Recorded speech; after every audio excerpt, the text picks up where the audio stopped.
Nah, anak-anak, bagaimana tugas matematikanya? Apa sudah selesai?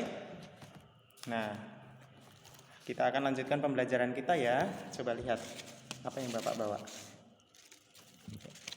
Ada daun-daunan, ya.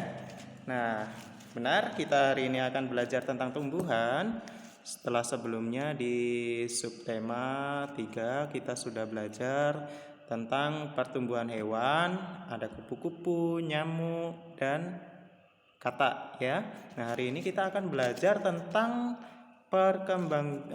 pertumbuhan tumbuhan ya. Coba lihat. Ada yang tahu ini daun apa? Ya. Ini adalah daun nangka ya.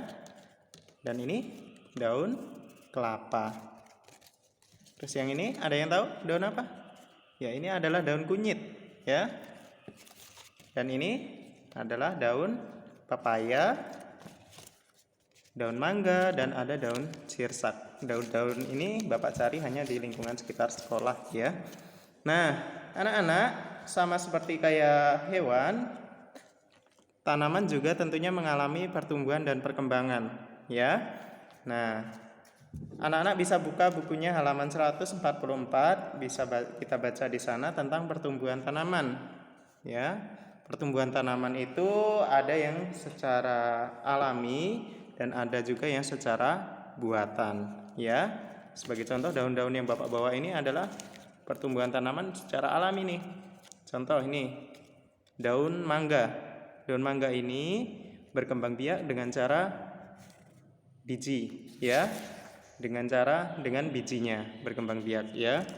Terus ini daun sirsak sama seperti daun mangga, berkembang biak dengan cara biji ya, dengan bijinya.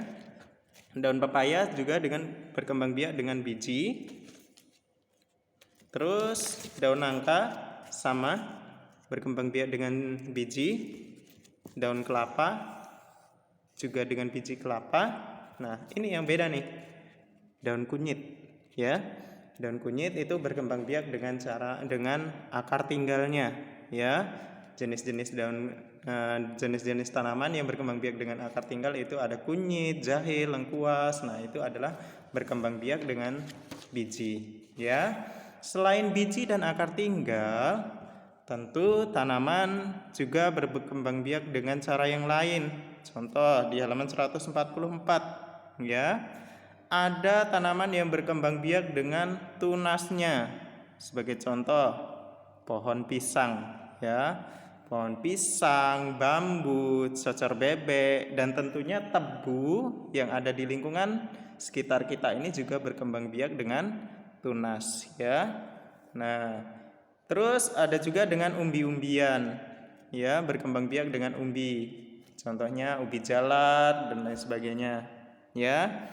Nah, itu adalah perkembangbiakan dengan cara alami. Kalau dengan cara buatan itu banyak ya, ada cangkok ya, pencakokan itu merupakan contoh perkembangbiakan dengan cara buatan ya. Nah, anak-anak mungkin itu saja materinya ya. Sebagai tugas, anak-anak